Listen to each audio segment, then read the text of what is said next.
because the Big Ten, who we're finally going to get to here tonight, is going to be the last conference that we're going to preview in terms of reacting to their schedules. The last ones to do it, by the way. They're also the ones that have a coast-to-coast conference. I mean, Oregon, USC, UCLA, Washington. Like, imagine being like one of those student athletes, like back in your college days, having to go fly out to like Rutgers or Maryland for a conference game. Hey, I'm going to tell you, if you are originally from Southern California, you go to USC to stay home, you have to play a road game at Maryland, at Rutgers. You're practically in a foreign country. If you're used to the Southern California weather, climate, everything like that, and then you have to go to Maryland in like the middle of October, or Rutgers or Chicago, you have to go to Northwestern, like say in November. Like, oh my goodness. You might as well fly to a new country. Yeah. Yeah, like these. I know like most of these California kids, like they are not accustomed to seeing like snow piled up like on the sides of the stands before a game starts. Yeah, just a completely foreign concept. It's truly incredible that we have conferences structured like this in the Big 2026. But that's the state of our sport. So yeah, it's going to be very fascinating to see. Again, biggest conference in the country as well. The only conference that can say that they have 18 teams in its conference, which at that point, you could split that up into two different conferences and still have enough teams to be able to qualify for an auto bid in the college football playoff. This is one of the conferences. Bring back divisions. Make a West, make an East.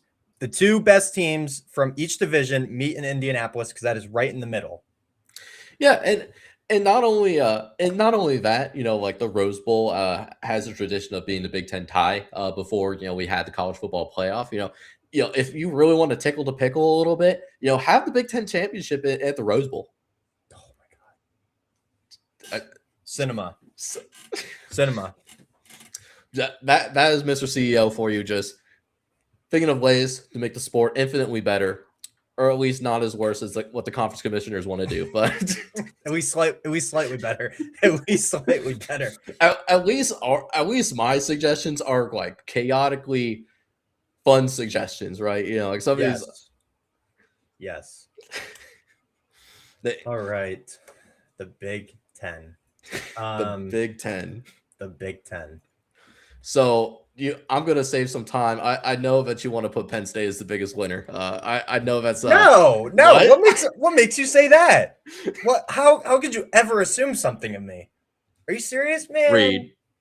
Read. Man, how could read? Don't put words in my mouth. Read. Man, read. Come on, dude. Nah, I'm just kidding, man. Of course, Penn State's the biggest winner. Are you kidding me? Do I need, man? All right, your 3 out of conference games are Marshall at Temple, which is basically a home game. Philly is basically State College 2.0, and then Buffalo. So 3 pretty manageable out of conference games. You open up Big Ten play at home against Wisconsin. Your first road Big Ten games at Northwestern. Not saying that they're a pushover. Northwestern did beat us last year, but it's at Northwestern. No idea where that game is going to be played because I don't think they're playing on the water anymore, like that soccer lacrosse stadium. I don't think they're playing there anymore. So that's interesting where that's going to be. USC, October 10th, going to be the whiteout game. Hasn't been announced yet. Can confirm that is the whiteout game. I have reputable sources, a.k.a. Common Sense. That's your biggest home game of the season. At Michigan, right off of that, October 17th. Your 3-game stretch there of Northwestern, USC, and Michigan will define your season, Matt Campbell, in year 1. You get a bye right off that, perfectly placed bye right in the middle of your schedule, coming off the hardest road game of your season. Purdue at Washington, Minnesota, Rutgers, and at Maryland. The combined record of your teams from 2025 was 57 and 56. Penn State. Calling my shot now. They go 10-2, make the playoff. You heard it here first.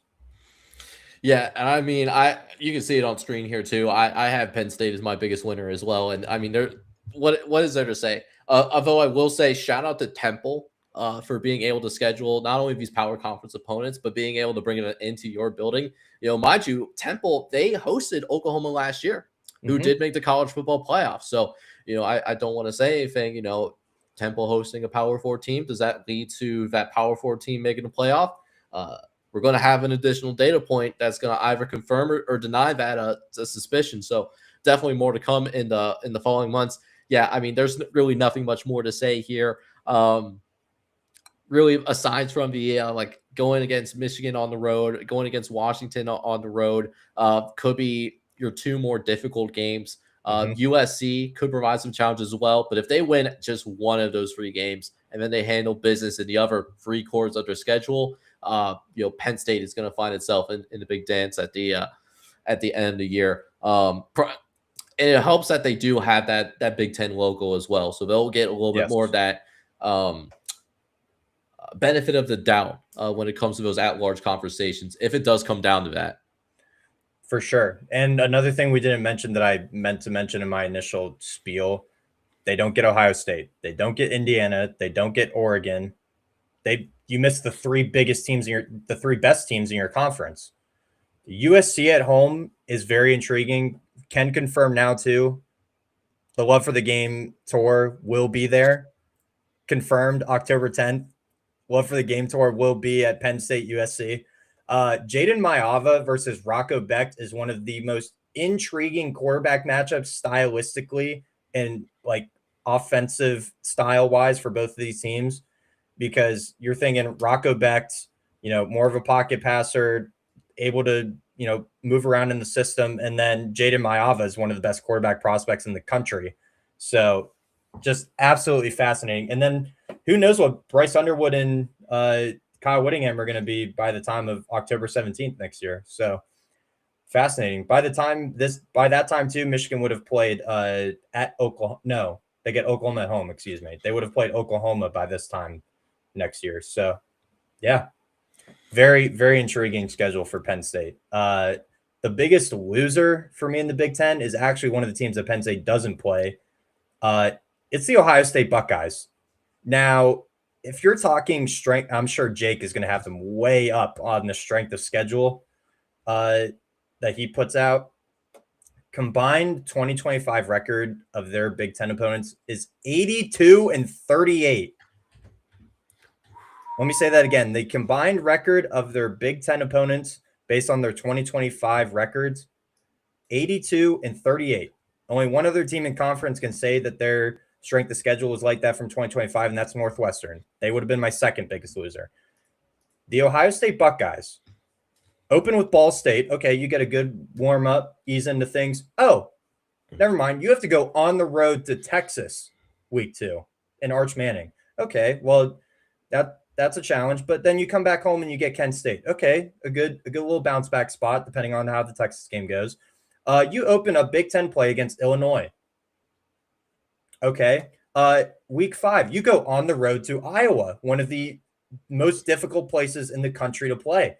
Okay, then you get Maryland. Okay, another cupcake of the conference. Oh, week 7 on the road, Bloomington, Indiana. These two teams could be undefeated by this point. Game of the season, game of the century, potentially. Ryan Day against our Lord and Savior, Kurt Signetti, in week 7. Unbelievable. Ohio State in Bloomington, Indiana. Game day will probably be there. That weekend is loaded with games. So who knows? They do get the benefit of a bye week right after that. So you get to recharge a little bit. Not so fast. As in the famous words of Lee Corso, not so fast, my friend. You go on the road to USC right after that. You get Oregon at home, Northwestern at Nebraska, Michigan are your final 3 games. You get the 4 hardest teams in your conference, not to mention one of the top teams in the country out of conference. Ohio State to miss the playoff next year. Well, we'll see. If Brody was on here, Brody would have some very choice words about that. He can watch this replay. I said what I said. Ohio State, and I will place a bet on this. Ohio State will miss the playoff next year. Yeah, I mean it's definitely going to be a tough challenge for sure. Like you mentioned, like Texas on the road, you got Iowa on the road, Indiana on the road. I mean it's a gauntlet, but I mean that's why you go to a place like Ohio State. You want to be the best, you got to go out and beat the best. So it'll be one of those schedules where if they do make the playoff, they're going to absolutely earn it. And what I Yep. will say, like at least on the positive side of things, like this is the type of schedule where you can go 9-3 and you'll And still get still get serious in. consideration as long as Yep. you have some signature wins in here.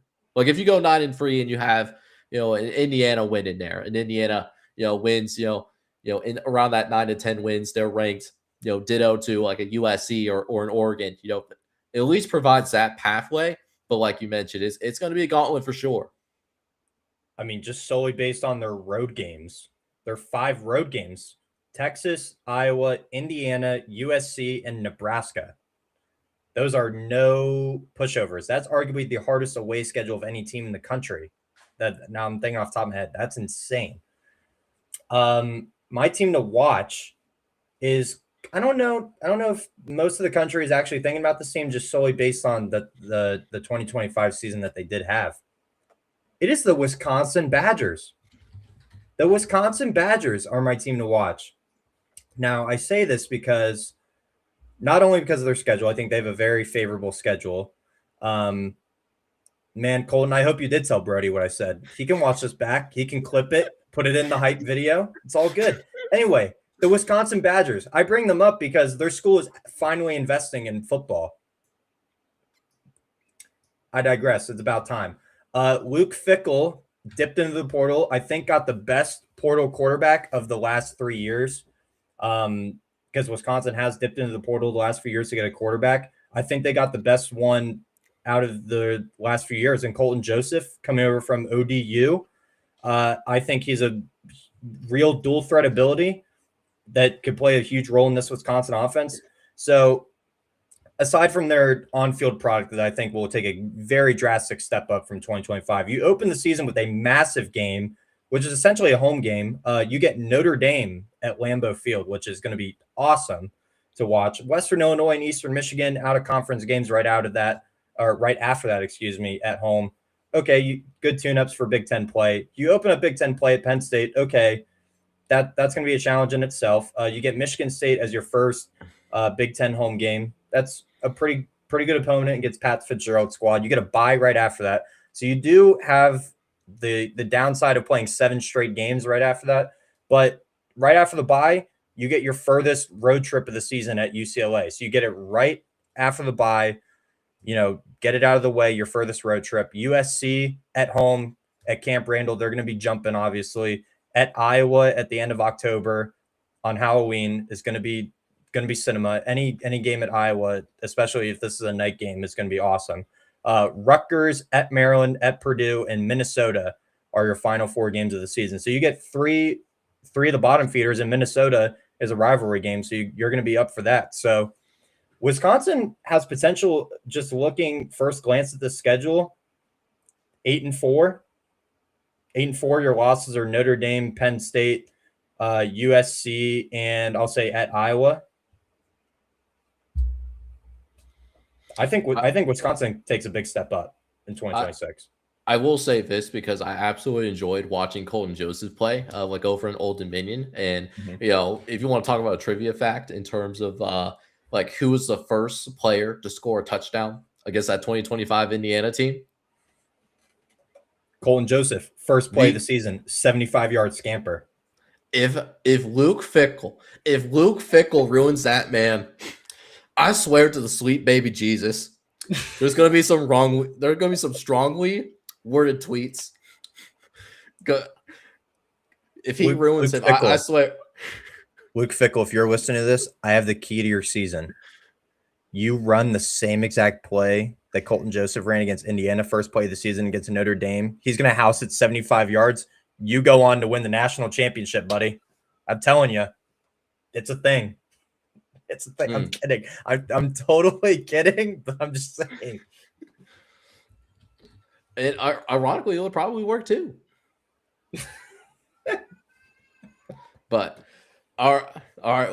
With that being said, though, moving on over to like my biggest loser, as well as my team to watch. Now, Reed mentioned to it, I'm gonna have Ohio State up there in terms of one of the strongest schedules in the country. But I actually think there's two teams that are gonna have more difficult schedules than Ohio State. Michigan, Michigan, I do project to have the strongest schedule in the entire nation so far, at least like based off of what we've seen so far in the in the month in late January. But beyond Michigan, that's not my biggest loser. My biggest loser, I actually got to go with Purdue. Purdue is a team that is Mm. coming off of a 2-10 season, and they are in desperate need of getting some momentum in year number 2 under Barry Odom. Okay, so here we go. So to start things off in conference play, they got to play some heavy hitters. They got to go and play Washington. That's going to be a tough team to go up against. They also have to go against Penn State on the road right after that. So we talked about making a cross country road trip and then heading back home and then hosting a very good Penn State team, which even though they had a disappointing year last year, this is a team that still has a ton of talent. I expect them to have some talent in there as well. They have to go play Iowa on the road. That's going to be a really tough environment. Indiana on the road, also going to be in tough environment, rivalry game as well. Kirk Signetti, people Googled him. That's not the type of game that he's going to lose if he loses game, if that's even possible at this point. I don't even know. But then go outside. Some of the winnable games that they do have, one of them is, hey, UCLA might be a winnable game. Oh, you got to make a cross country road trip there too. So you're talking about a team that's going to possibly make like multiple cross country road trips over the course of the year, and then non-conference play. Yeah, you got Indiana State, but Indiana State not a complete shout. Uh, a complete slouch themselves. They took down North Dakota State, which is an FCS dynasty. So Indiana State certainly capable of at least giving a lower tier team like Purdue a hard time. And then your other two non-conference games, you got Wake Forest. Jake Dickert has his team well ahead of schedule. Wake Forest nearly winning 10 games in year one. I expect this team to be a little bit better now that Jake Dickert has time to really establish his organization and his culture. So that's going to be a tough game that they're going to have at home. And then I didn't even mention Notre Dame yet. They got to play Notre Dame. There not a lot that needs to be said there on that particular front. It's Notre Dame. That's not going to be an easy game for the Boilermakers that they're going to have to deal with. So Barry Odom, like he's going to be looking for anything and everything to try to build some momentum. It's going to be tough in this particular schedule, in this particular environment. One team that I'm really curious about, though, a team that was a lot closer to making college football playoff in the Big Ten championship game than I think what some people realize, Iowa Hawkeyes, man. Mm-hmm. I don't think people realize how close this team was to making not only the college football playoff, but potentially being undefeated. All of their losses that they suffered last year, every single one, it was a one possession loss that the Iowa Hawkeyes suffered. Case in point, their only losses were to Iowa State. At the time, Iowa State was getting ranking consideration. That was before they were devastated by injuries in the middle of the year. They lost to Indiana, won your national title. USC, who's a very good team, ended up being ranked in like in top 15, top 20 in the country. And then Oregon, who was one of your semifinalists in the college football playoff. They lost to all of those games at most by 5 points. So Iowa was extremely close to making it to college football playoff and doing it as an undefeated team, possibly as a top 4 seed if things bounced in a different way, in a different fashion. This year, I think Iowa has a pretty navigable schedule by Big Ten standards. Now, they do have a really tough 3-game stretch at Michigan, at home against Ohio State, and then they go on the road against Washington. If they can get out of that Washington game, and on the back end of that, they get to 5-1, something like that. The schedule gets quite easier. Wisconsin at home, Northwestern on the road, which is a well-coached team, but not as talented as many of the other teams in the conference from a pure talent perspective.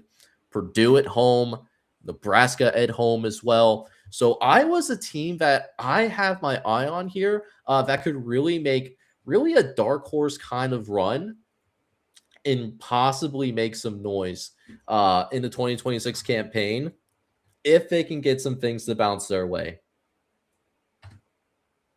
And if they can find a quarterback.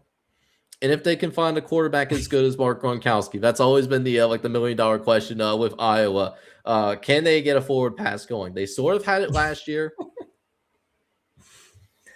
Yeah, I don't hate the Iowa shout. That 3-game stretch of at Michigan, Ohio State at home, and at Washington is going to define their season because they get a bye week right after that Washington game. So the ability to recharge after a cross country trip like that, and the 3 hardest games on your schedule, that could define Iowa season. And I don't hate the shout of they could be a 5-1 team going into their bye week halfway through the season. I don't disagree with that. So again, it's a very favorable schedule for Iowa. Their hardest team, the hardest team on their schedule they get at home in Ohio State. So again, that back half looks very favorable for them for sure. Yeah, so it's certainly a team that I'm gonna keep an eye on. And I mean, imagine the chaos that would have unfolded if some of those breaks would have went their way last year. If we saw Iowa in the Big Ten title game, or even think about this blasphemous thought: Iowa with a bye in the college football playoff. Who would have thought? Not me. Whom's the fuck it? not me. I can tell you that.